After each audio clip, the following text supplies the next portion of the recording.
Estão começando mais um vídeo desse jeito, de um jeito totalmente diferente.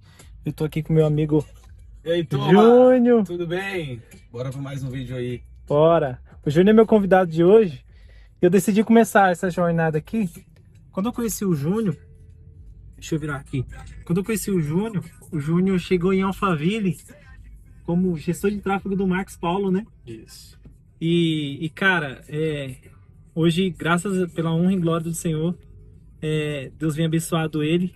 Isso aí. Hoje é pai, um grande empresário. Vem conquistado coisas que, tipo, fala, caraca, velho, Deus é bom demais. E hoje a gente vai conhecer um pouco da história desse cara aqui. Conhecer um pouco da família dele, conhecer um pouco da trajetória dele. E a gente vai começar. Como eu te comecei perguntando pra você aqui, Júnior, como que é ser pai, cara? Como que foi quando você virou a chave? Como que foi a parte de ser pai? Cara, ser pai foi realmente uma mudança de fase na minha vida. Uhum, Porque a gente descobriu, eu e minha esposa, a gravidez, logo após um momento muito complicado na nossa vida, que foi quando eu capotei um carro. Eu tinha acabado de conquistar meu primeiro carro, uma marca premium, que era uma Mercedes. uhum, Eu capotei de PT nela e tomei prejuízo, porque eu não tinha carteira. O carro estava até no seguro, uhum, mas não tinha CNH. Então, tipo, a gente tomou um prejuízo muito grande. Foi um dos momentos mais difíceis ali nosso, financeiramente, para o nosso relacionamento. Foi bem uhum, complicado. Mas logo após, acho que 2 meses, 1 mês e meio, mais ou menos após, a gente tem essa descoberta que seríamos pais. E aí a gente sempre sonhou com isso. E a gente começou a viver uma fase totalmente diferente na nossa vida e a gente começou a deixar de pensar. O ser humano ele é muito egoísta. Até uhum, a palavra que você mais gosta de ouvir é o seu nome. uhum, E por isso, depois que você torna pai, você para de ser mais egoísta, de pensar que a vida é sobre você e começa a entender que a vida é sobre o outro. E o filho ele traz muito isso pra gente. A gente tem essa experiência de poder construir uma vida, de que você entende que tudo que aquela pessoa vai ser no mundo vai depender muito de você, de como que você vai instruir ela, uhum, de como que você vai direcionar ela. E cada detalhe, cada fase que você vai passando ali da paternidade é incrível, desde o primeiro momentozinho que só dorme, só os primeiros dias de recém-nascido só dorme. Depois agora que não quer dormir, que quer só ficar quer brincar? revirando a casa inteira. A gente acabou de chegar de viagem, tô todo assim. Hoje ele vai me dar o talento que eu viajei, passei 15 dias no Nordeste. É, a gente tava viajando lá e ele aproveitando, nossa, revirando. Até os meus amigos que estavam com a gente falaram assim, ó, fala pra ele só não sair do planeta Terra, mas de resto, deixa rodar aí sair engateando, enfim. É uma experiência incrível, cara. Que massa, velho. E o que eu vou deixar um pouco mais pra falar mais sobre você. E depois você, tipo, casou, depois que você, tipo, viu assim de verdade, falou, cara, a construção da sua família. Além disso, além, tipo, do seu ser pai, como que foi, tipo, você e a sua esposa? O que que você entendeu de verdade depois que vocês juntaram mesmo mais de verdade? Sabe? Não tô dizendo que vocês não se juntaram antes, Uhum. mas você Você fala a consegue entender, conexão do né? casal, Isso, a conexão do depois do casal. filho, se fala. Uhum, Cara, depende. Sendo bem sério com você, eu sou bem transparente. Teve um momento que a gente fez foi mais se desconectar. Por quê? Porque a gente começou a ser só pais do Arthur. E a gente se ligou, a gente falou assim, cara, a gente tá sendo só pai. uhum, Estamos esquecendo o lado esposo e o lado esposo, da gente se conectar, de ser nós dois juntos como éramos antes também. E aí foi onde a gente começou a voltar a ter, porque nos primeiros momentos a gente não tem, a gente fala que é rede de apoio aqui em São Paulo. Como assim, Júnior, rede de apoio? Exemplo, meus pais e os pais dela moram na Bahia. Meu irmão mora no interior, então, tipo, é complicado. Você não, basicamente não tem ninguém, então a gente tem que ter uma base, coisas, enfim. uhum. E aí acabava que a gente se ocupava muito. Primeiro filho, sem saber muitas vezes como lidava com as coisas, aí ficava só focando em ser pai, esquecia do lado do casal, de Isso sair juntos, aí. sair para almoçar juntos, sair para jantar juntos. E aí é onde a gente falou, não, a gente deu a reajustada na rota e a gente, igual a gente fez agora essa viagem juntos, nós três. Foi a melhor viagem das nossas vidas até agora. Foi muito bom, muito conectados. A gente. Acho que tem um momento único para quem é pai vai entender quando você e sua esposa, você e seu marido, e você fica olhando seu filho, ele se desenvolver ali. Sei lá, ontem a gente estava em casa, assistindo o jogo da Copa, deitados no sofá, e ele tava brincando na bicicletinha dele, ele chama de Tatá. E a gente só observando, assim, achando a coisa mais linda do mundo. A gente Que tava da hora. abraçado no sofá, olhando ele na sala brincando, só. Aqui, ó. Participação especial agora. Participa, olha ali, ó. Assim, participação especial agora. E hoje a gente vai conhecer um pouco mais, como eu tinha falado, da história do Júnior. Júnior, me fala aqui, cara, qual que foi o momento mais difícil da sua vida, velho? Como que foi começar? Qual foram os baques que você teve? Cara, o momento mais difícil da minha vida, que pergunta boa. Como que começou sua trajetória? Vamos lá, como começou sua trajetória? Cara, eu morava no Espantagado. Eu nasci em São Paulo, mas eu me considero baiano. Uhum. Eu nasci em um povoado chamado... Nasci aqui, mas me criei em um povoado chamado Espantagado, lá no interior da Bahia. Uhum. Não é nem cidade, tem 2.000 habitantes mais ou menos ali em torno. Inclusive fui lá agora visitar meus pais ainda moram lá. E aí eu comecei a minha trajetória. Eu nunca tive carteira de trabalho, nunca trabalhei para ninguém, não que isso seja um demérito, Uhum. mas parte da minha história. Eu sempre me virei com bico lá. Então eu era servente de pedreiro, mas em tudo que apareceu eu fazia. Sei lá, era pintar uma casa, era estocar uma roça, era cortar uma árvore. Cara, o que fosse, o que aparecesse, Você eu ia fazer. Eu dava o meu jeito e ia fazer. Inclusive, uma das coisas que eu fiz também durante uma boa parte da minha vida nos finais de semana, como renda extra para complementar a renda, era vender churros. A gente tinha uma máquina de churros da minha família, que veio do meu pai para o meu irmão mais velho ficou para mim, e era o que complementava a nossa renda. Então, eu trabalhava, fazia bico durante a semana, muitas vezes como servente de pedreiro, e até eu costumo, uma das pessoas que já me conhecem, eu costumo dizer bastante que a maior parte ali no final da minha vinda para São Paulo, eu estava sendo servente de pedreiro, ganhando R$ 25 por dia. Por Pra dia, trabalhar 25 reais? por dia, R$ 25. Trabalhar das 7 da manhã até as 4 da tarde. E aí, nos finais de semana, a gente vendia churros, eu e minha esposa, lá na cidade nossa, para complementar a renda. Só que era meio complicado. Porque quando meu pai comprou essa máquina, ele não fez o estudo de mercado direito, ele não fez um benchmark, como a gente costuma dizer no mercado, que ele comprou churros, que é um produto, é uma comida que você se come quente, para um calor de 40 graus na Bahia não dá match. Lá você tem que vender sorvete, tem que vender alguma coisa gelada para refrescar as pessoas. E aí não ia tão bem, sabe? Então, tipo assim, tinha vezes que a gente tomava prejuízo, fazia ali, eu lembro, geralmente a gente fazia 1 quilo de massa, a gente ia receber, quilo de massa ia dar em média de 30, 32 churros ali. Tinha vezes que a gente sobrava churros pra caramba, a gente saía dando, ou jogava fora, no lixo, porque eu vendia pouco, não vendia. Uhum. E aí, a gente fazia isso daí lá, aí eu trabalhava como servente de pedreiro, ganhava R$ 25 ali por dia, e aí até em 2021, outubro de 2021, a gente decide se mudar aqui para São Paulo. Aí foi onde começa uma virada de chave na minha vida. Eu já estudava lá em 2019. Você tinha quantos anos Não, na época? Tinha 21 anos. Tinha 20 anos, na verdade. Fiz 21 anos quando eu mudei pra cá. Não vi, velho. Tenho 25 hoje. Eu me mudei pra cá em 2021. Inclusive, quando eu comecei a estudar marketing no final de 2019 ali. Mas, como, tipo assim, nunca me gerou renda na Bahia, eu ia estudando, mas, tipo assim, eu executava, enfim. 2020 eu estudo também, 2021 vou estudando também, mas nunca pratiquei. E aí, em 2021 ali, no meio de 2021, o meu irmão me dá a oportunidade de começar a trabalhar com ele fazendo gestão de tráfego. E aí a gente tem um cliente, eu começo a fazer para esse cliente tem um resultado muito bom, mas era só tráfego simples, como a gente costuma dizer ali, que era para o WhatsApp mesmo, a gente gerou muita demanda para esse cara, ele curtiu e tal, aí já se tornou uma renda extra. Lembra, meu primeiro cliente de tráfego pago, ele me pagava R$ 300. Caraca. R$ 300 por mês. Então, tipo assim, pra mim já era bom. Porque no mês eu recebia mais ou menos uma média de 600, 700 reais, trabalhando todos os dias, me lascando com cerveja de pedreira, de segunda a sexta.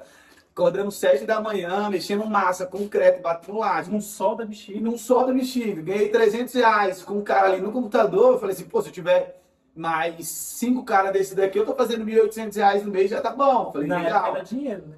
Na época, pra lá ainda, na minha condição que eu tava, ganhando 600, e você triplica a sua renda, você fala, pô, tá muito bom.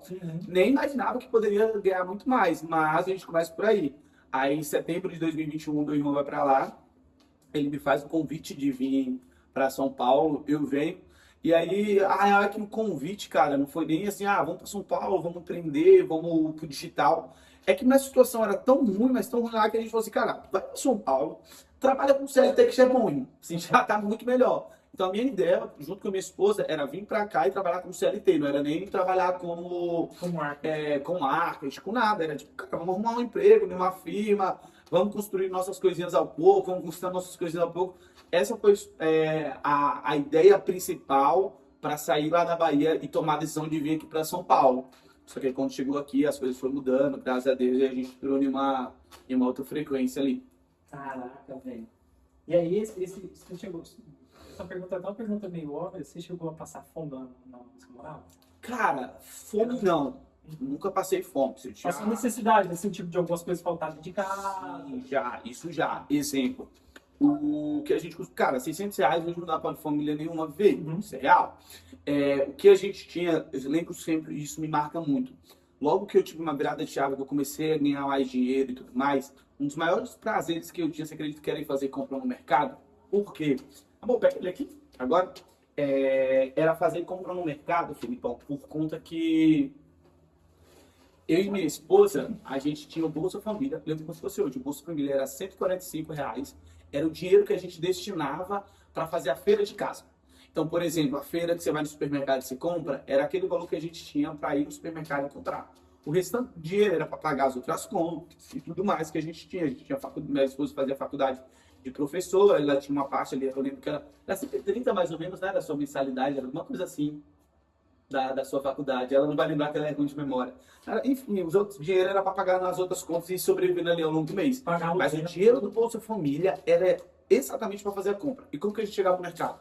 A gente chegava no mercado, colocava na calculadora 145 e a cada produto a gente ia bater de 145 para saber se a conta ia dar exato ou não. A gente não podia passar de 145. Senão ferrava. Porque senão ferrava. Então era aquele dinheiro. Então, sei lá, pegamos... a gente gostava muito de comer cuscuz, que é nordestino, come pra caramba. Sei lá. Cuscuz com ovo. 10 sacos de cuscuz maratá. Quanto que é o pacote de cuscuz? Sei lá, 1,30. Aí a gente fazia 1,30 vezes 10, aí menos isso daqui. Beleza, sobra 132. Agora ia fazendo, era essa. Então, tipo assim, a gente nunca passou dificuldade. E tinha meses que apertava as coisas que a minha mãe tinha que fazer uma feira pra nossa casa. E isso me pegava bastante. Porque, pô, o homem que é raiz, que procura a sua dignidade, que quer realmente manter a sua família, não é um cara encostado, que tipo é acomodado, mas que é o cara correria. Quando você fala assim, porra, velho, minha mãe vai ter que fazer a compra de casa que eu não tô tendo condição de fazer, isso pega. Isso é foda, tá ligado? Porra, velho. Você olha assim pra sua esposa e fala assim, sou merda, meu irmão. Sou merda. Como que você... Porra, tô dando conta de sustentar a minha esposa. Pô, tô tendo conta de fazer... Não é o luxo, não é tipo assim, pô, tô dando conta de levar minha família pra viajar igual eles agora pra passar 15 dias no Nordeste. Não é que vão fazer uma viagem internacional. Não tô conseguindo dar a condição de minha família andar no carro bom. Não era isso, era o básico. Era fazer a feira dentro de casa. Se abala, você fala assim, pô, isso é pancada. Então, tipo assim, essa era a minha realidade. Eu conheci muita gente, eu vim de baixo, me disso, daqui. Tipo assim, porra, muitas vezes a galera não sabe o que é de baixo, tá ligado? É realmente, tipo assim, porra, fazer conta de R$1, de R$2 ali, porque a festa na sua... R$160 diminuindo. Isso, tá ligado? Então, isso é pancada. E muitas vezes eu falo pra galera, até mesmo a questão de tudo é você ter acesso. Exemplo, quando você vai, por exemplo, hoje a gente trabalha com infoproduto e tudo mais. Exemplo, você, vou fazer um lançamento de um que vai bater R$1 milhão.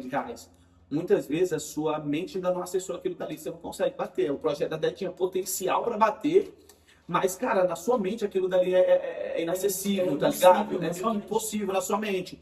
E aí, automaticamente, como na sua mente é impossível, você começa a ter atitudes e ações que vão impossibilitando aquele resultado. Então você vai deixando a energia que você era para colocar, você vai deixando de lado. Ah, não vai bater, então não preciso fazer isso.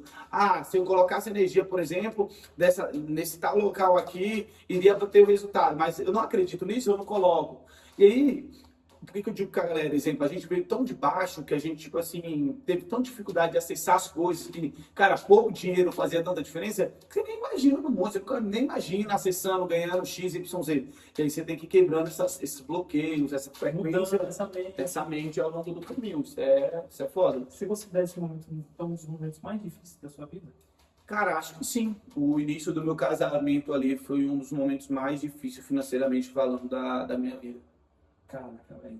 E qual que foi o momento que, tipo, você chegou a um ponto que você olhou e falou, cara, eu tô crescendo, tô evoluindo, mas só que chegou um ponto que, bum, você teve que pedir ajuda dos seus pais.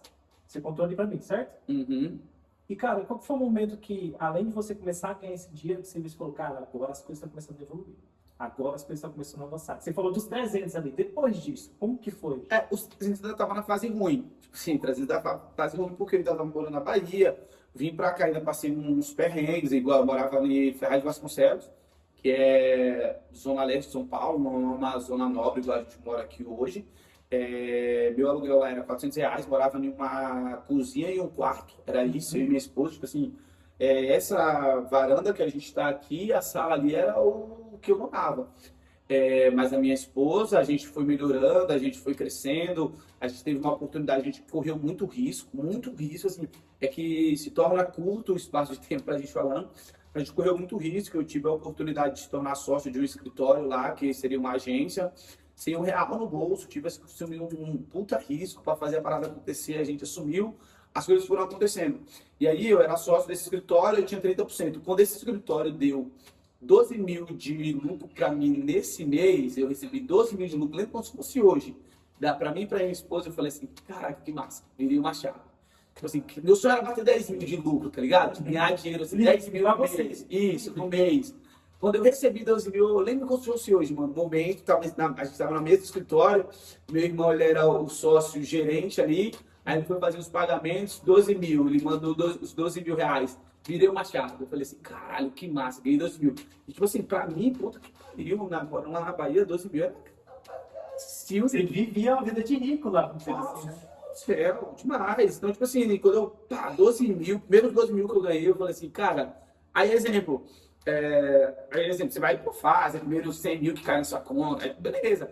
Mas, cara, os 12 mil foi bem impactante, lembro como se fosse hoje. Exemplo, não lembro quanto foi a primeira... Acho que eu lembro dos primeiros 100 mil caindo na conta, assim. Mas lembro. Mas não é tão marcante, você não lembra com tantos detalhes, assim, igual dessa vez que eu ganhei mais de 10 mil reais assim, no mês. Aí foi massa pra caramba. Caraca, velho, que da hora. E tipo, foi ali que virou essa chave. Falei, peraí, eu posso mais, eu consigo, porque eu consegui mais do que a minha meta. Sim. Foi essa mente que você teve. Aí eu, tipo assim, eu gosto de um step by step. Então, exemplo, eu coloquei o degrau ali, que minha meta era os 10 mil primeiro. Aí, exemplo, falei assim, agora eu quero ter isso daqui todos os meses. Então, bati pela primeira vez. Uma coisa, exemplo, a gente trabalha com renda variável, que você não é assalariado, você não é aquilo dali todos os meses. O negócio você tem pico de faturamento, depois dá uma baixada, pico e tal. Falei assim, agora eu quero ter uma frequência de ganhar sempre essa média de 10, 12 mil por mês. Aí fui mantendo. Aí depois você vai aumentando e tal, até... Eu sempre fui esse cara que fui colocando próximos níveis. Então, tipo, a próxima meta que eu quero é isso daqui. Aí alcancei essa meta, agora o meu próximo passo é manter essa meta. Porque eu não vou abaixar. Muitas vezes a galera se empolga. Então, porra, bati 10 mil. Agora eu quero 50 no próximo mês. Assim, porra, rapaz. A gente muito pela internet e pelo nosso meio sem internet, sem digital, a gente vive muito acelerado. A gente quer muitas coisas pra ontem, tá ligado? É por isso que a gente, tipo assim, vive muito ansioso. Essa geração de hoje em dia é uma geração muito ansiosa. Por quê? Porque as pessoas querem tudo pra ontem, irmão. É só simples. Um estalar de dedos. Um estalar de dedos. Pô, a gente tem uma ansiedade que, tipo, porra, tem um vídeo, um tipo de conteúdo que as pessoas começaram a postar muito nesses últimos tempos, que eu gosto bastante, que o cara vai falando, pô, a idade média dos milionários, se não for a memória, é 40, 37 anos, alguma coisa assim. Não é os 23, não é os 24, não é os 20. E a nossa geração, ela é assim, cara. Ela é ansiosa, ela, tipo, porra, tá se cobrando. Tá ligado? Tá se cobrando. E não foi assim. E aí a nossa geração vive isso. Então, se a gente for ver a história das gerações passadas, e se você for ver ao longo da vida, as coisas são com o tempo. Você vai amadurecendo e se construindo. E aí a gente pega, o nosso erro muito é pegar a exceção e querer transformar como referência para a regra, e aí a gente se perde, que é, pô, peguei o cara que se transformou milionário aos 23 anos e ele é a referência agora. Você pode ter ele como referência, mas ele não pode ser a regra. Então, pô, não tenho que ter na minha cabeça que o padrão agora é ser milionário aos 23 anos, aos 24, aos 25. Cara, tipo assim, cada quem tem o seu tempo de maturação. E aí você se pega muito nisso. Então, tipo assim, acho que uma coisa que eu gosto bastante é tudo no seu tempo, sabe? Ter a consistência de crescer e se avançando e subindo um degrau de cada vez. O importante é isso, eu acho que é sempre você estar em evolução, você não pode estar regredindo. A Bíblia diz muito sobre isso, né? O tempo, tipo, sobre o tempo, né? Há tempo debaixo dos céus e debaixo da terra. Há tempo para todas as coisas. Então, tipo, se há tempo para todas as coisas, e aí Jesus vem. Não andeis ansiosos por coisa alguma. Ou seja, se a gente fica ansioso por alguma coisa que nem chegou ainda, o que vai nos parar? Cara, imagina, exemplo, Davi. Imagina Davi receber uma promessa que vai ser rei de Israel, futuro rei de Israel. Se Davi fosse na geração de hoje, ele tinha desistido, sei lá, com uns 3 meses ele tinha desistido. E Davi vai ser rei de Israel 30 anos depois da promessa ser estabelecida na vida dele. Cara, tem gente que é ansioso, tipo assim, pô, imagina que você olha o mercado e fala assim, cara, dá pra criar patrimônio, dá pra construir riqueza nesse mercado. Mas você é tão ansioso que não espera o tempo de maturação para você estar pronto para você construir riqueza naquele mercado. O exemplo de Davi Davi não estava pronto para ser rei de Israel e cumprir o propósito dele e ser próspero em todas as áreas da vida dele na sua juventude. Ele tem um tempo de maturação que demora 30 anos, e todo mundo tem o seu tempo de maturação, e ele é singular, ele é individual de cada um. Você vai ter o seu tempo de maturação, eu vou ter o tempo de maturação, e muitas vezes por vivência, tá ligado? Eu tenho muitos amigos que vieram de família já próspera. Eles falam de milhão, de milhões, Fácil. a simplicidade, que é dinheiro de fazer esquina para eles. Por quê? Porque cresceram numa família assim, e isso não é difícil de acessar para eles. Por isso, o cara cresceu ouvindo o pai. Eu tenho um amigo que o pai dele é a maior corretora de seguros do Rio de Janeiro. O cara ouviu falando de milhões desde a infância. Não, eu cresci vendo o meu pai ter dificuldade financeira. São realidades diferentes, que foram construindo crenças, raízes diferentes dentro de cada um. E aí não tem problema nenhum dele, tá tudo top, tudo ótimo. E em relação a mim, eu tenho que ir quebrando essas crenças e vai demorar um tempinho a mais. Então tudo bem. É uma barreira que você vai derrubando. E ninguém nasce a vida, infelizmente, ela é assim, que ninguém nasce do mesmo ponto de partida, velho. Tem uns que estão muitas casinhas à sua frente, tem outros que estão muitas casinhas atrás de você, tem pessoas que nem estão no mesmo tabuleiro que você. E é isso, velho. Você não adianta ser vitimista e ponto. Não. É ter tempo ao tempo e paz e tranquilo ali. E avançando com tranquilidade, velho. Você faz o seu, sem passar no cima de ninguém. Não é isso. O que você leva de filosofia para sua vida? Cara, eu tenho uma frase que eu gosto bastante, que sucesso é constância em um método que tem resultado. Tem muita gente que tem constância, mas não tem uma metodologia que tem resultado. Eu vejo isso muito no mercado, tipo assim, pô... No mercado em geral. Isso em todos os mercados, exemplo, barbearia, odontologia, direito, em tudo. Sucesso é constância em um método que tem resultado. Se você encontra uma metodologia que dá resultado, você tem constância naquilo dali, é natural. É a lei da semeadura, você vai plantar, você vai colher. Mas não adianta muitas vezes você ter só constância, se você não tem um método também que vai te trazer resultado. Não adianta. Exemplo, vamos lá, tudo na vida, todos os setores da vida. Eu quero enriquecer. Você já viu alguém enriquecendo sendo servente de pedreiro? Então é um método que não tem resultado. Não adianta eu ser constante naquilo dali, buscando riqueza, economizando. Cara, não adianta se não tiver resultado. Não adianta. E não adianta também, você já viu gente sendo rico no digital? Já vi muita gente. Então não adianta também eu vir com um método que tem resultado e não tiver constância. Não adianta, ó. Começa um mês, começa um ano e depois paro, abandono, não tive resultado. Testei isso daqui, não deu certo, agora esquece, é porque não dá certo. Não adianta. Então a constância, ela é positiva quando você tem uma metodologia que te traz resultado. Quando você une esses dois pontos, em qualquer mercado da vida, você tem resultado. Então, pô, cara, não tô dando certo. Ou você não tá tendo a constância certa para o negócio, ou a sua metodologia de trabalho, ela não tá assertiva. Entendeu? Você tem que encontrar isso. Pô, o que que eu tenho que fazer? Qual que é a metodologia de trabalho que eu tenho que ter nesse mercado aqui que vai me gerar resultado? Ah, é essa? Legal. Agora fazer constância. Eu vou fazer, eu vou esperar o tempo de maturação desse negócio. E fácil, tipo, assim, esperar o tempo certo de fazer. Cara, tipo assim, não tem fórmula mágica, velho. Aprendi isso desde pequeno. Não existe fórmula mágica. Vai cair do céu. Oh, meu Deus. Nunca na vida. Não existe isso, né, velho? Por que será, tipo, que às vezes a galera tinha só pergunta com os seus pais? O que que você mais teve de aprendizado com eles? O que que você falou, cara, esse aqui, meu pai e minha mãe mudou a chave na minha cabeça. Fala sobre eles. Legal. E esse ponto ele é polêmico e é interessante ao mesmo tempo, porque no mercado digital a gente tem algumas verdades que são implantadas na cabeça das pessoas e que na real elas são verdades singulares, cara, individuais. E uma das verdades que a galera gosta de implantar na cabeça era o que a gente vinha conversando no elevador. Quando as pessoas dizem que, eu estava contando para o Felipe, né, você que está assistindo esse vídeo, que eu discordo muito quando as pessoas falam assim, sua família é só você, seu cônjuge e seus filhos. Eu discordo muito disso. Por que você discorda disso, Júnior? Porque muitas vezes, cara, as pessoas que falam isso tiveram uma má relação com seus pais e isso fez ela acreditar nisso. Porque foi acolhida dentro de casa e tá tudo certo. Eu até falei pro Felipe, a minha esposa e o meu filho são prioridades acima do meu pai e da minha mãe. Isso eu não tenho dúvida. Eles são a minha prioridade. Você mata eles. Isso aí, entendeu? Exemplo, eu sempre estarei em defesa do meu filho e da minha esposa. São a minha prioridade. É por eles que eu vivo. Mas o meu pai e a minha mãe também não deixam de ser minha família. Até então, pelo estilo de vida que eu imagino ter. Que, exemplo, eu sou um cara muito família.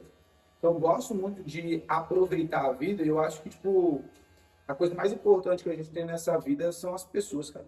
Eu passei por momentos difíceis na minha vida que quem estava do meu lado era meu pai e minha mãe. Já casado. Então, tipo assim, não adianta eu querer falar que eles não são minha família, porque realmente quando eu precisei desses momentos, eles estiveram comigo.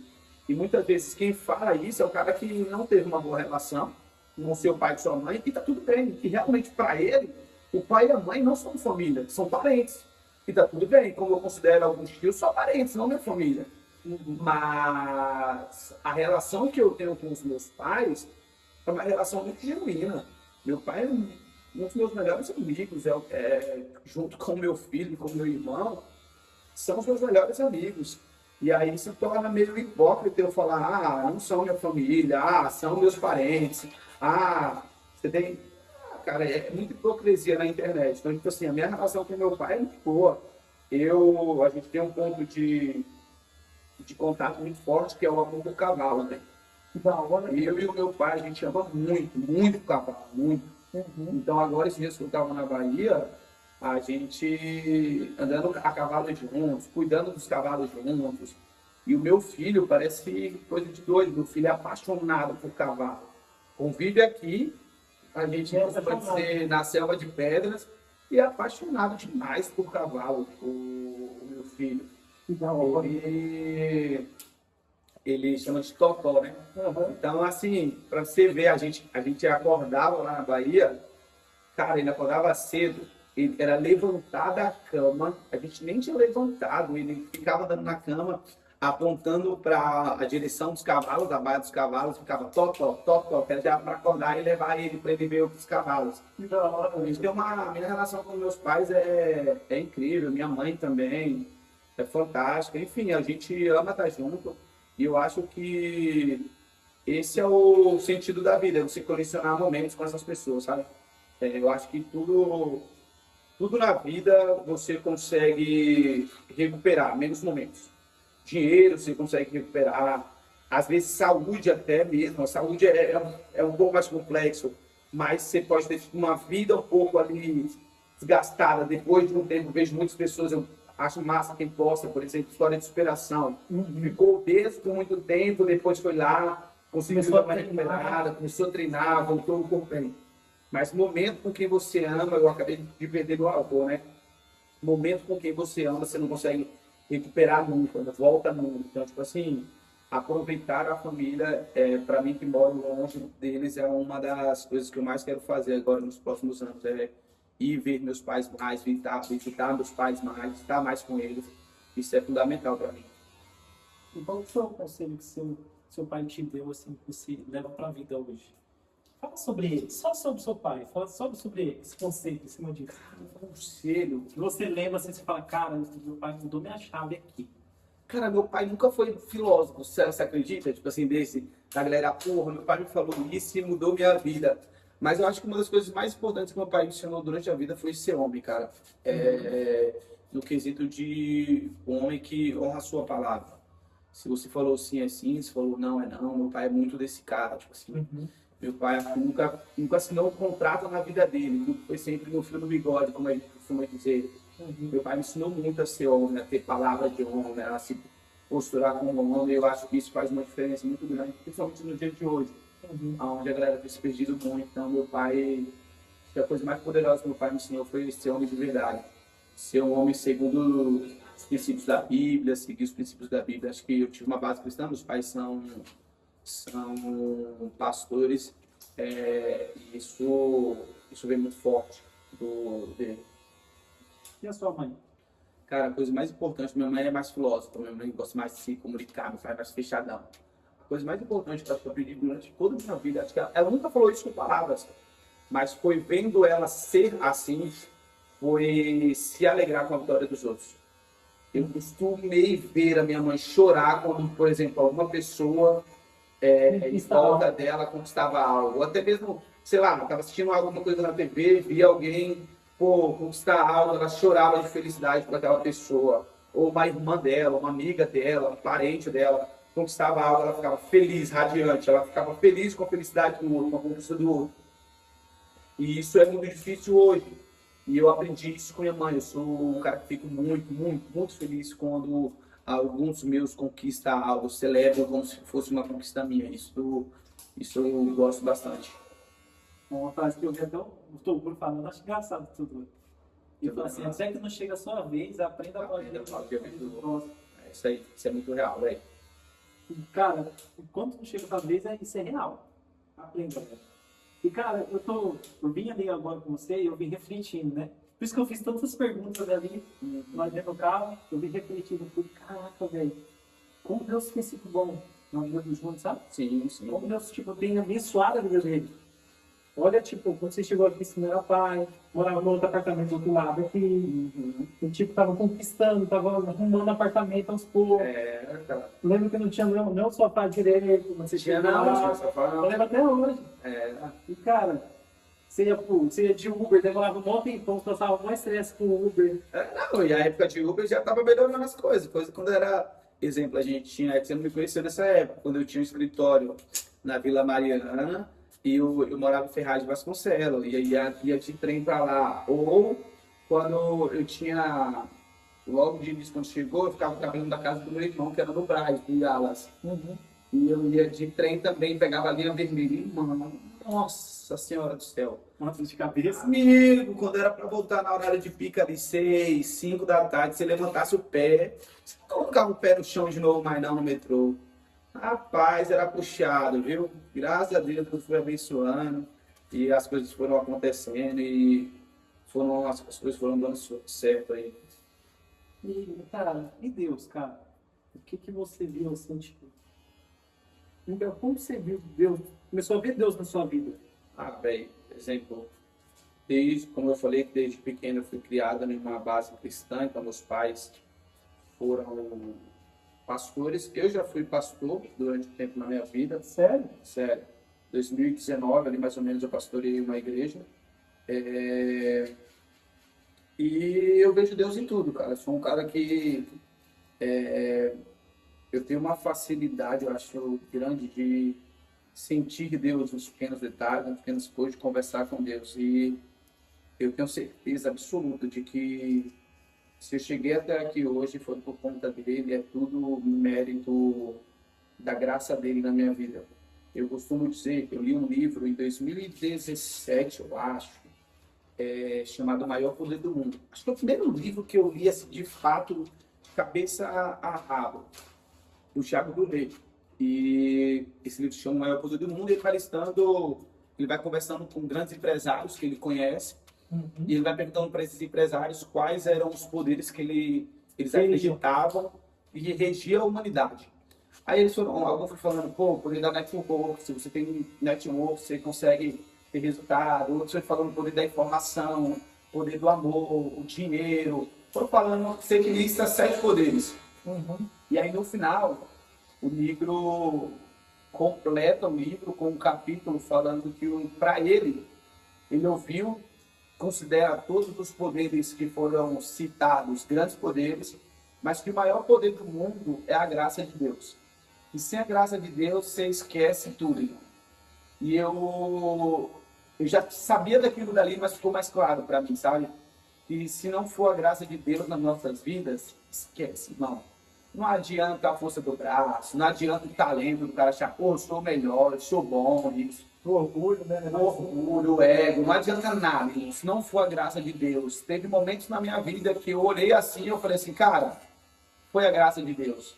Não fazia sentido ser eu naquele momento, não fazia sentido eu ser escolhido, não fazia sentido ser eu selecionado, não fazia sentido nada, mas as coisas aconteceram porque foi a graça de Deus. Então, assim, em tudo, até hoje na minha vida, eu sou muito grato a Deus. Todas as vezes que eu vou começar um lançamento, uma live de lançamento, por exemplo, eu estou com o meu sócio, a gente ora e pede a graça dele. Toda vez que eu vou começar um lançamento, eu oro e falo, Senhor, eu estou na direção. Em tudo por tudo, cara, assim, então, tipo, eu acho que se não fosse a graça de Deus, eu ainda estava na Bahia, perecendo e padecendo, porque eu conheci muita gente melhor que eu até, nessa minha jornada aí, que poderia estar no meu lugar, que poderia ter acessado as coisas que eu acessei, mas o Senhor não escolheu e eu acho que, não sei, não tem explicação, a única explicação é que é a graça dele basta, como já diz na palavra dele. Né? A graça dele é que nos faz viver, que nos faz caminhar, né? Isso é verdade. Cara, não tinha imaginado que você tinha passado muito por isso na sua história. Eu acredito que tem muito mais. Tem. Que você, além do que você passou, o que você conquistou hoje, o que você traz hoje para você? O que você leva hoje para você no empreendedorismo? Depois de ter passado toda a trajetória, eu acredito que a sua trajetória foi uma trajetória para te preparar para você conviver hoje. Então, tipo, talvez você não tivesse passado por isso, você nem estaria aqui hoje. Sim. Eu acredito muito nisso. Tudo que a gente passa, tudo que a gente passa de dificuldade, tudo que a gente passa de luta, de conquista, vem nos preparar para a gente poder possuir tudo aquilo que a gente já tem agora. E Deus, ele não, como você falou, a graça dele já nos basta. E o que você pensa para o futuro? Cara, e se você fala isso em sentido ali? Cara, o sentido de você conquistar mais, o sentido de você querer sonhar mais, o sentido de você Sim, não. buscar. Hoje a gente tem um ecossistema de ensino dentro do mercado da mecânica, até diferente do que a galera geralmente tem no mercado digital, que ou ensina marketing digital, ou renda extra, ou sei lá, mercado do direito, mercado médico, enfim. A gente tem um mercado que é diferente, que a gente ensina mecânicos hoje. O meu sócio, ele é o número 1 na mecânica. Ele é o número 1 de Jeep hoje no Brasil. Então tem esses carros Fiat Toro, Jeep Compass, Jeep Renegade, Commander, enfim. todos esses carros, eles venderam muito, eles costumam ter alguns problemas crônicos deles, que chegam muito na oficina e os mecânicos se batem. E aí, qual que é a nossa função? A nossa função é ensinar esses mecânicos como que eles podem trabalhar com esses carros, ter lucratividade, ter resultado e ter resultado. E aí, o que o nosso pensamento é tornar ele cada vez mais o maior de todos nesse mercado, então posicionar ele como realmente a maior referência de mecânica no Brasil, fazer a gente está desenvolvendo um SaaS de tecnologia, né, aí para gestão de oficina mecânica, e nos próximos anos, cara, o que a gente imagina é realmente isso, é a transformação de vida de vários mecânicos. E como assim quando você fala transformação, é o que, Júnior?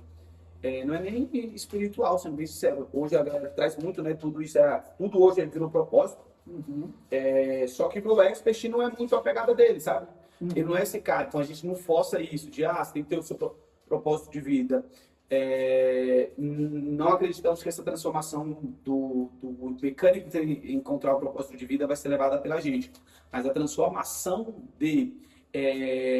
realmente financeira a gente quer levar para esse cara, sabe? Para esse cara igual.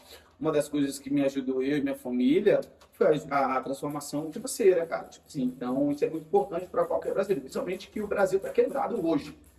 A Copa do Mundo está dando uma campanha aí, mas infelizmente o Brasil está quebrado.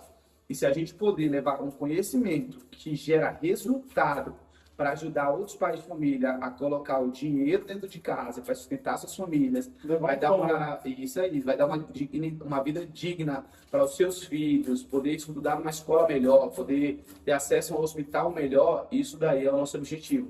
É poder ajudar, igual quando a gente recebe vídeos, cara, do cara se transformando, do cara dando depoimento, falando, cara, olha para isso, a minha oficina, tô me tornando referência em tipo. A minha oficina tá lotada, tô sendo transformado. Cara, isso é muito bom, velho. Isso é muito bom. Tipo assim, poder ajudar as outras pessoas a ter resultado, isso nos motiva muito. Tem uma oração que a gente sempre faz, desde quando eu tava lançando Marcos, que eu sempre fazia, eu falava assim, Senhor, traz as pessoas certas para a nossa live. Traz as pessoas que realmente vão gostar do nosso produto, não é nem comprar. Porque o comprar pelo comprar, ele pode te gerar danos futuros. Mas a real é trazer a pessoa que vai comprar o teu produto, vai entender o teu produto e vai ter a vida transformada. Que o teu produto não seja qualquer estudo, qualquer passatempo na vida dele, mas que seja uma porta de transformação. Então a gente sempre olha e fala assim, traz as pessoas certas para a nossa live.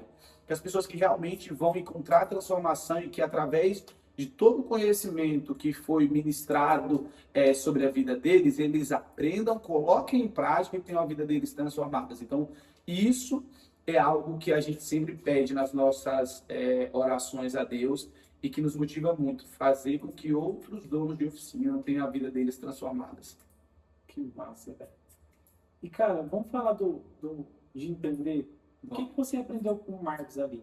Primeiro, na sua trajetória, quando você chegou na plataforma, até você começar a empreender, até você começar a fazer o próprio empreendedorismo seu ali, né? Buscar crescer, tudo. O que você aprendeu com ele? Cara, Marcos, eu acho que foi... eu te falo que eu tenho 3 mentores na minha vida. Um é meu pai, outro é o meu irmão e outro foi o Marcos. O Marcos foi um dos caras que, em relação ao empreendedorismo, eu mais aprendi em toda a minha vida. Cara, uma das coisas que eu aprendi muito com o Marcos e com o Pablo foi a questão de senso de urgência. Era uma das culturas da empresa. O que é o senso de urgência, Júnior? Muitas vezes a gente tem algo para fazer, mas vai no banho-maria ali, sabe? Na tranquilidade. Tipo assim, exemplo, vou te dar um exemplo dentro do meu mercado, sei lá. Eu quero fazer um teste de uma estratégia. Tá bom, vamos colocar esse teste em prática. Quando que vai ficar pronto? Semana que vem tá rodando. Cara, eles não têm isso. O Marcos, que semana que vem vai ficar pronto amanhã. Amanhã a gente já tá colocando para rodar. Semana que vem a gente já tem o resultado. Se deu bom ou se deu errado. Se deu bom, a gente já vai estar escalado. Se deu ruim, a gente já matou e já tá em uma outra estratégia, buscando outro resultado. Então, o senso de urgência é muito importante. E eu vejo isso muito. Eu costumo dar algumas consultorias, eu chego em alguns projetos e tal, que a galera não tem esse senso de urgência. Eu falo assim, cara, e aí eu lembro de lá, eu falo assim, cara, como eles eram diferentes. Porque isso trazia muito resultado. Aí muitas vezes você quer executar algo, você quer tirar algo do papel, mas a demora para você sair daquela inércia ali é tão grande que o tempo que você perdeu fez com que fosse o ponto crucial para a estratégia dar errado. Então, acho que um dos pontos que eu observava muito lá, eu via, e que eu gosto de trazer muito é o senso de urgência. Exemplo, ontem mesmo, eu conversando com o time, eu queria testar algo, vamos fazer isso, não sei o quê. Aí o Copo falou, eu entrego a página amanhã. Eu falei assim, não, irmão, faz uma boa pra gente, entrega essa página hoje, porque se você entregar a página hoje, o web já me entrega a página pronta amanhã. Assim você me entregar a cópia da página, né? E aí eu falei assim, cara, a gente tem que ter mais senso de urgência. Tudo fica para depois. Aí a gente fazendo uma reunião, eu falei, essa demanda aqui era uma semana passada, ainda não foi concluída. E aí eu trazia isso muito para o time. Então, algo que eu aprendi muito é a questão do senso de urgência. A questão também de não se limitar a quando a gente encontra ou não um problema. Como assim? Muitas vezes a gente, não deu... tentei dessa forma e não deu certo. Então eu vou deixar quieto porque realmente não deu certo, não é para acontecer. Não, cara, vai, faz, procura outra solução. Não é nem testar, exemplo, fiquei limitado, falei com 10 pessoas para tentar resolver o meu problema, nenhuma delas conseguia. Cara, fala com a 11ª, com a 12ª, você vai conseguir e tal. Não fica limitado. Uma vez era para contratar um gestor de tráfego, eu lembro, como se fosse para a empresa assim. E aí tava difícil de contratar com o budget que a gente tinha, e eu procurava, falava com um, com o outro, e não conseguia. Aí o Marcos, cadê o gestor de tráfego? O Júnior, eu falei, cara, tá difícil, não tá pra... Ele, como assim? Você vai perder pro gestor de tráfego? Se você perder pra contratação de gestor de tráfego, você vai ganhar pra quem, irmão?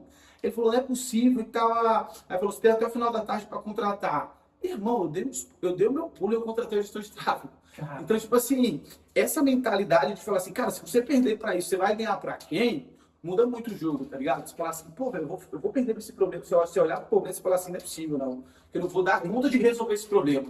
Não é possível que eu vou perder esse probleminha aqui. Então, tipo, os caras têm muito essa mentalidade.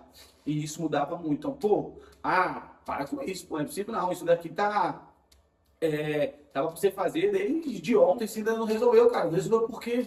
Tá postergando por quê? Não fez por quê? Então, isso é diferente, essa questão deles. Isso eu acho muito massa, sabe? Pressa em executar. Pressa em fazer. Pressa em fazer, sabe? Tipo assim, realmente ir fazer. E um dos fazedores, né? Então, isso pega muito. E faz você crescendo. Faz Tem um demais. nosso estilo. Estica. Você exato nesse momento aí que você falou, cara, tem que contratar, e tirou você da zona de conforto. Porque querendo ou não, Mas você colocou uma pressão sobre mim. Colocou uma pressão sobre mim. Outra coisa que eu aprendi muito lá é que, tipo assim, exemplo, todo lugar da vida que você quiser crescer, você tem que estar disposto a ser esticado e estar disponível. Não é sobre isso. O que me passou isso muito, eu vi muito isso durante a minha vida, que isso daí foi muito real. Exemplo. Primeiro ponto, aceitar ser esticado. Cara, quem tá num nível acima seu, ele nunca vai lidar com você de acordo com o seu nível, o que você aguenta. Ele sempre vai lidar de acordo com o nível que ele está acostumado a suportar. Como assim, Júnior? Imagina, você entrou numa empresa, o seu gerente, ele nunca vai lidar com você, tratando você com o nível de cobrança que você está acostumado ou que você está preparado. Ele sempre vai te tratar com o nível de cobrança que ele está acostumado a ser cobrado. Uhum. E isso vai te esticar, porque muitas vezes você vai falar assim, não é merecido o cara me tratar dessa forma, ou não precisava de tanta cobrança, ou não precisava de tanto trabalho assim. E aí você tem que aceitar ser esticado. Exemplo, eu vi uma frase uma vez do Alfredo Soares, sabe, da G4? Ele falando assim, cara, vai crescer na vida quem aceita engolir sapos, isso é real. Tem momento na vida, velho, que você vai precisar engolir sapo.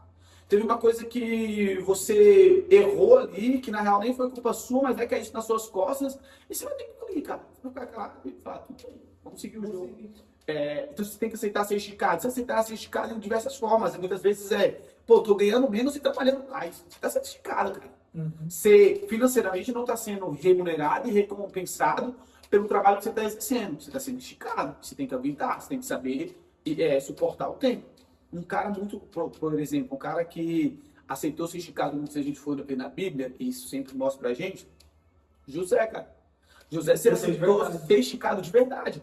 Pô, ele não cometeu adultério nenhum contra a mulher de Potifar, é preso, fica preso, na boa, calado, na dele, tá aceitando ser esticado, até chegar seu momento de ser reconhecido. Pô, contra os seus irmãos a mesma coisa, é vendido pelos seus irmãos, é colocado como escravo, ele estava sendo esticado. Então você tem que aceitar ser esticado. E está disponível. Está disponível é o quê? O Thiago Rocha que me ensinou isso. Eu lembro que se fosse hoje, eu estava lá na sala, ele entrou, a gente começou a trocar ideia, e ele falou assim, cara, eu acompanhava o Pablo sempre no 459. E acontecia um movimento de todos os players estar junto com ele ali no 459 e tal.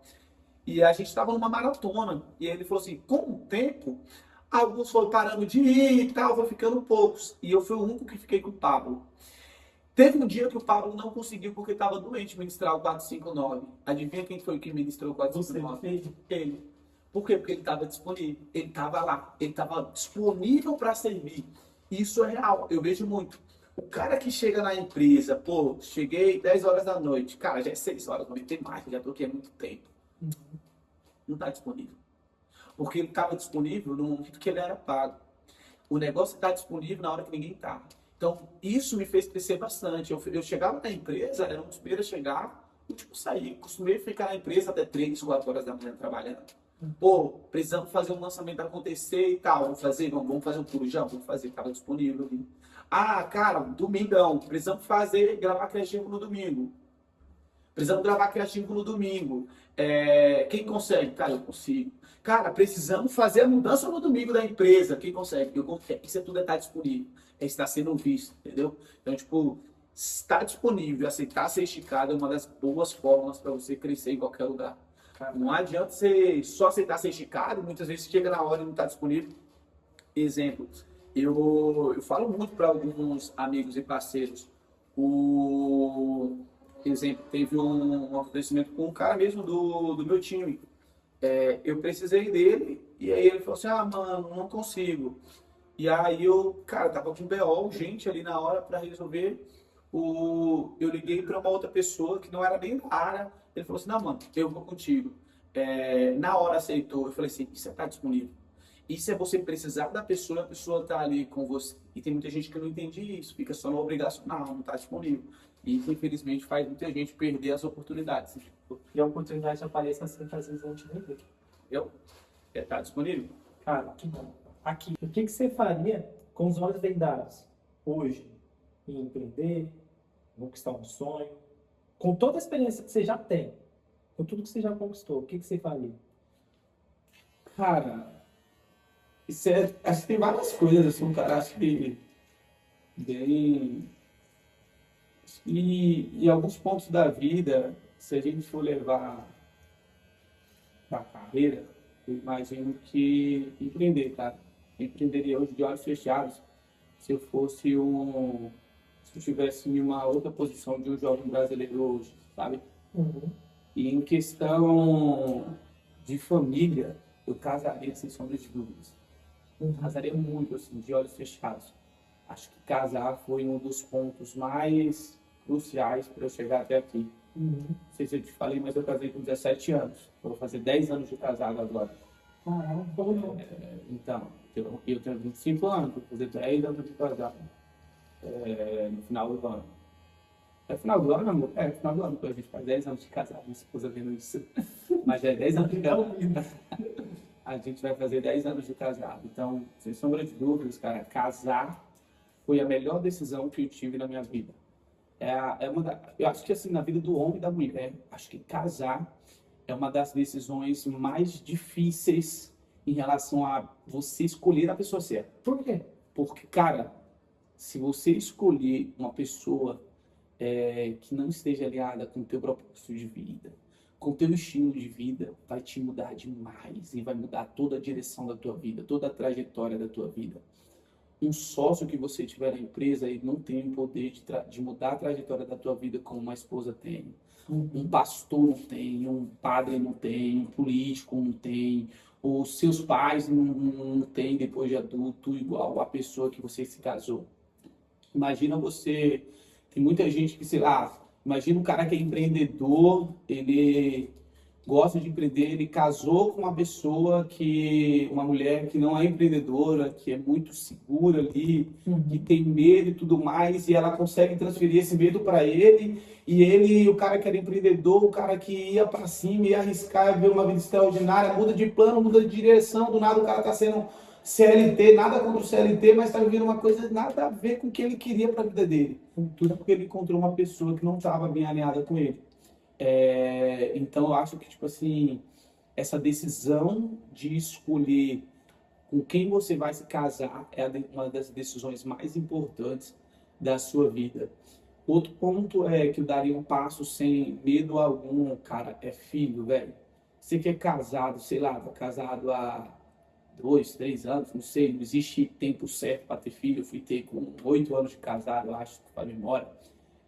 Mas eu daria esse passo também pé no escuro, sem sombra de dúvidas. Filho é uma bênção demais. Então, acho que empreender na vida financeira, de carreira falando, principalmente no momento, no cenário do nosso país, eu acho que cada dia mais está complicado você depender de uma outra pessoa, no quesito que eu falo, você trabalhar para os outros, seja com faculdade, seja sendo carteira de trabalho, CLT.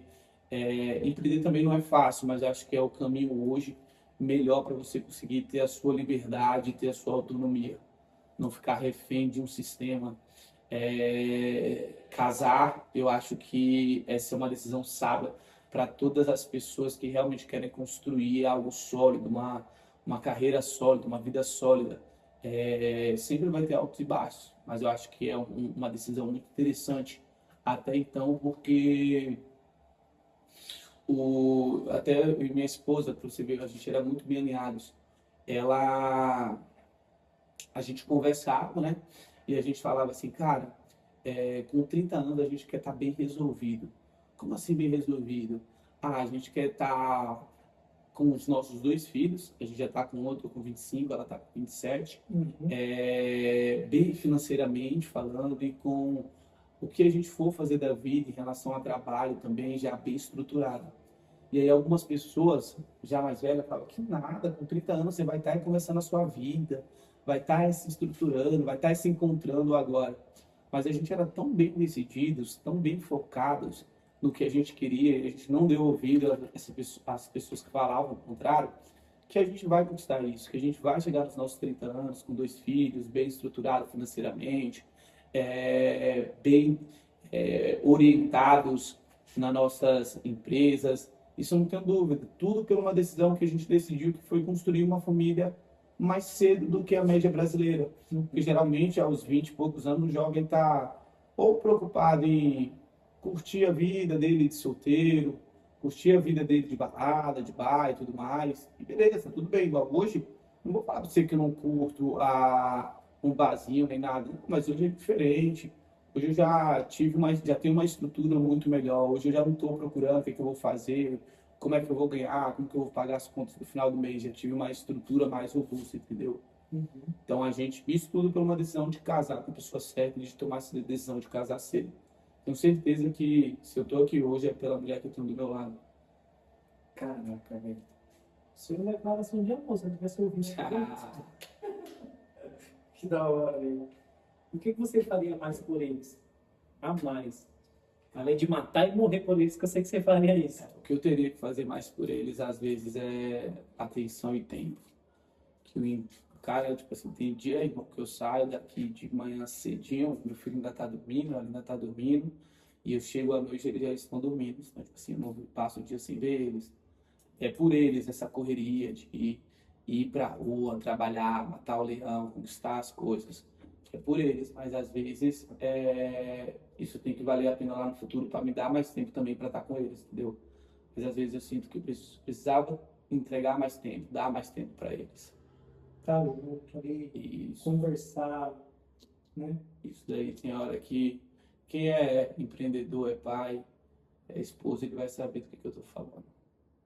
Cara, nesse momento que você tá assim, eu tô quase acabando aqui.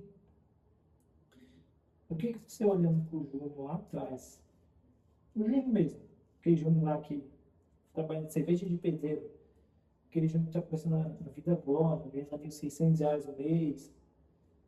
E 600, R$ 300, né? R$ 600 mesmo. R$ 600 no mês. Qual conselho que você traz para ele? Olhando para ele desse jeito que você está agora. Eu acho que você pode visualizar ele e ver ele, olha na sua frente. Cara, eu diria pra ele que ele tá no melhor momento de arriscar. Ele tá no melhor momento de tentar. Se der errado, ele tem tempo pra consertar novamente. Ele tá no melhor momento da vida dele de tentar algo novo, de se arriscar, de empreender.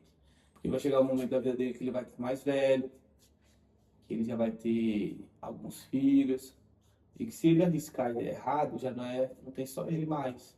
Já não é só ele a esposa, já não fica tanto tempo para recuperar.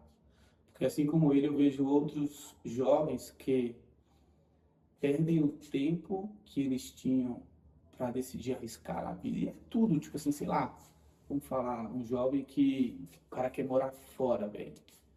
Cara, você tá jovem, vai agora. Se der errado, você tem tempo de voltar para sua casa, para o seu país, para o seu estado, para onde você quiser recomeçar. Mas imagina o cara, sei lá, com 40, 45 anos, casado, pai de 3 filhos, quem sabe já até com neto. Esse cara ele já tem mais o direito de arriscar, irmão, de correr o risco da ruína. Porque se esse cara errar, não é mais sobre ele, já tem outras pessoas que dependem dele.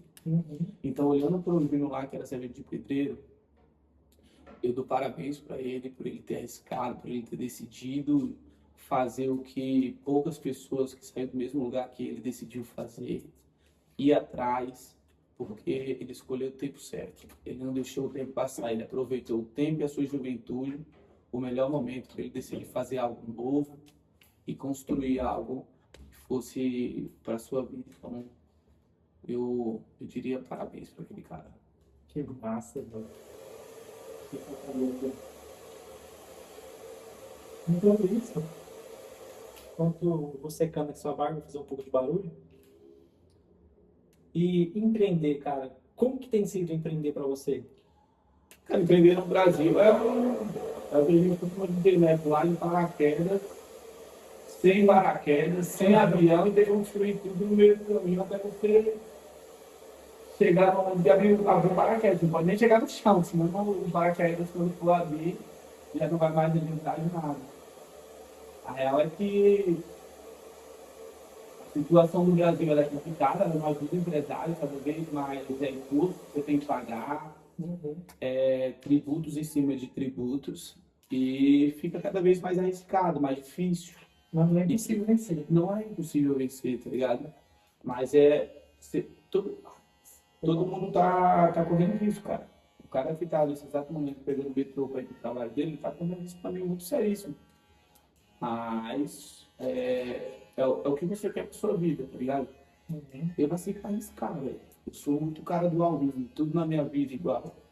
Quando foi pra mim abrir o primeiro escritório, eu tinha R$ 800 na minha conta, irmão. E tinha um boleto de 4.000 no final do mês. Me fala como que eu ia pagar. Não tinha nem como. Não tinha nem como, irmão. Tinha que fazer dinheiro. Fora as contas, fora comer, beber, passagem de trem, tudo. Fora tudo, irmão. Isso que eu corri, tá ligado? Mas eu sempre fui esse cara, eu sempre tive esse perfil. E por ter esse perfil, eu ia pra cima. Só que o nosso Brasil nunca ajudou. Só que eu sou um cara também que independente se é A ou B, eu sou de direita, eu voto no Bolsonaro, ou não voto no PT. Mas independente se é o PT ou se é o Bolsonaro que está na presidência, eu tenho uma filosofia que eu sempre vou estar prosperando. Porque a crise ela é só mudança de dinheiro. O dinheiro está mudando de um bolso e indo para outro. Eu só preciso entender para onde que ele está indo, qual que é a rota que ele está pegando para não ir para lá também. E já está passando. É isso aí. Wesley! Vou fazer aqui. Vou pedir para você dar um sorriso sem mostrar os dentes. Isso, segura.